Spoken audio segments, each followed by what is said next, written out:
সালামু আলাইকুম। প্রতিদিনের মতো আজকেও আপনাদের মাঝে আসলাম সেই রাজনৈতিক গল্প এবং রাজনৈতিক বিশ্লেষণ নিয়ে। আজকে রাজনৈতিক বিশ্লেষণ নিয়ে আসছি, কিন্তু এটা আমার পার্সোনাল ওপিনিয়ন এবং পার্সোনাল বিশ্লেষণ। এটা হলেও হতে পারে, না হলেও হতে পারে। আপনারা এটার জন্য অত চিন্তিত হবেন না, টেনশনেরও কিছু নাই। তো আজকে আলোচনা হচ্ছে বিএনপি 237টা আসনে যে মনোনয়ন দিছে, এই মনোনয়ন নিয়ে বিশ্লেষণ। প্রথমত, বিএনপি এত তাড়াতাড়ি কেন 237টা আসনে মনোনয়ন দিয়েছে?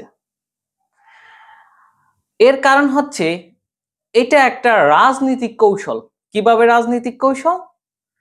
যেমন ধরেন, প্রথমত এনসিবি, জামাত সহ বেশ কিছু রাজনৈতিক দল তারা নির্বাচন চাচ্ছে না। না চাওয়ার কারণ হচ্ছে কি জানেন? যত নির্বাচন না হবে এটা তাদের জন্য ভালো। যেমন এনসিবি, নির্বাচন না হইলেও তাদের জন্য ভালো। কেন ভালো? তারা বিভিন্ন বাণিজ্য করে বেড়াইতে পারতেছে। ডিসি নিয়োগ, এসপি নিয়োগ, এটা নিয়োগ সেটা নিয়োগ, তারপর ঢাকা সিটি কর্পোরেশন উত্তর দক্ষিণ মানে প্রশাসন নিয়োগ দিয়া কোটি কোটি টাকা বাণিজ্য করতে পারছে। এবং কোন নির্বাচন, কোন ইলেকশন, কোন জনপ্রতিনিধির মতবাদ ছাড়া বা বাংলাদেশের কোন নাগরিকের কোন লিগাল বোর্ড ছাড়া তারা অত্যন্ত দাপটের সাথে সারা বাংলাদেশ চষে বেড়াচ্ছে। তো এত বড় ক্ষমতা কেউ হাতছাড়া করতে চাইবে? দ্বিতীয়ত জামাত। জামাত তো নির্বাচন চাচ্ছেই না। কেন চাচ্ছে না? কারণ জামাত এখন যেমনি ইচ্ছা এমনি চলতে পারতেছে, যার ইচ্ছা তার কাজ করতে পারতেছে, যেমনি ইচ্ছা সেমনি যার ইচ্ছা নিয়োগ দিতে পারতেছে। এবং এই যে উপদেষ্টা মন্ডলীর সদস্য, এর মধ্যে মানে ওদের লোক আছে। যাই হোক, দুই দলেরই লোক আছে, বিএনপির নাই যেমন বিএনপিরও আছে। তো এই বিএনপি কেন নমিনেশন দিছে? নমিনেশন দেওয়ার হচ্ছে বিএনপি তো তাড়াতাড়ি নির্বাচন চায়। এই নির্বাচনে জামাতকে দাবিত করার জন্য, অর্থাৎ রাজনৈতিক কৌশলে বিএনপি এক ধাপ এগিয়ে গেল এই ক্ষেত্রে। কেননা সারা বাংলাদেশ বুঝে গেছে যে বিএনপি নির্বাচনের জন্য প্রস্তুত, অর্থাৎ গণতান্ত্রিক উপায়ে। এখন যদি জামাত বলে যে আমরা নির্বাচন চাই না, নির্বাচন চাই না, তাহলে সারা বাংলাদেশ মানুষ বুঝলো কি জামাত নির্বাচন চায় না, অর্থাৎ অগণতান্ত্রিক প্রক্রিয়া তারা ক্ষমতায় থাকতে চায়।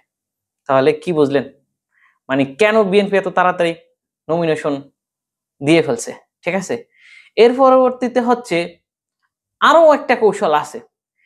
এই 5ই আগস্টের পরে বিএনপিতে জামাত এবং আওয়ামী লীগের অনেক এজেন্ট প্রবেশ করছে। তাদেরকে শনাক্ত করার জন্য এটা তারেক রহমানের একটা মাস্টার প্ল্যান। এই কিছুদিনের মধ্যেই এই যে নির্বাচনের এই যে নমিনেশন ঘোষণা দিল বিএনপি, এখন থেকে মাসখানেকের মধ্যেই তাদের এজেন্টদের আসল চেহারা বেরিয়ে আসবে আস্তে আস্তে, দেখবেন। এবং তাদেরকে শনাক্ত করার জন্য এটাও একটা রাজনৈতিক কৌশল। এরপরে হচ্ছে নমিনেশন কি পরিবর্তন হতে পারে? হ্যাঁ, নমিনেশন পরিবর্তন হতে পারে। প্রায় 40 থেকে 50টা নমিনেশন পরিবর্তন হবে। কারণ এদের ভিতর থেকে কাদের অ্যাবিলিটি কতটুক, যাদের ক্ষমতা কতটুক, এদের আইডেন্টিফাই করবে এবং নমিনেশন চেঞ্জ করবে। যেমন আমি অনেকটাই বলতে পারি, যেমন বোলার আমাদের 4 আসনের নাজিমউদ্দিন আলম কাকা, ওই আসনটাও পরিবর্তন হতে পারে।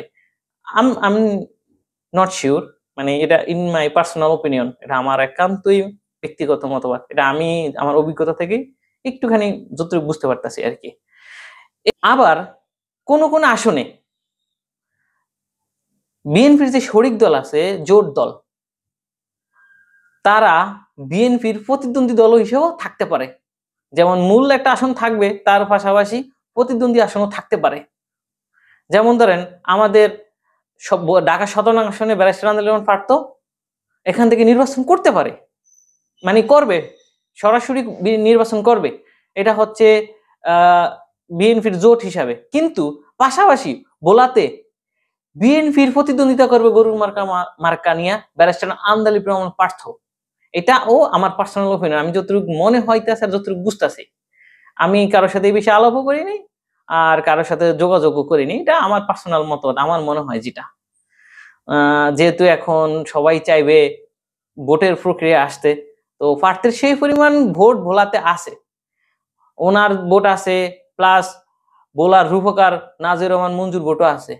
সেই ক্ষেত্রে যে বিএনপি দানের শীষ প্রতীক নিয়ে নির্বাচন করবে গোলাম নবী আলমগীর কাকা, সেও যে একদম মানে ভোট নাই, পারবে না, এমনও কিছু না, দুই দলই ফাটাফাটি নির্বাচন হবে। অর্থাৎ আমাদের ভোলায় একটা নির্বাচনী আমেজ মানুষ উপলব্ধি করবে দীর্ঘ প্রায় 20 বছর পরে বলতে পারেন। তো এই আমেজটা আমাদের ভোলাবাসী নিশ্চয়ই উপভোগ করবে, ভোলা 1 আসনের মানুষে। আমরাও উপভোগ করব।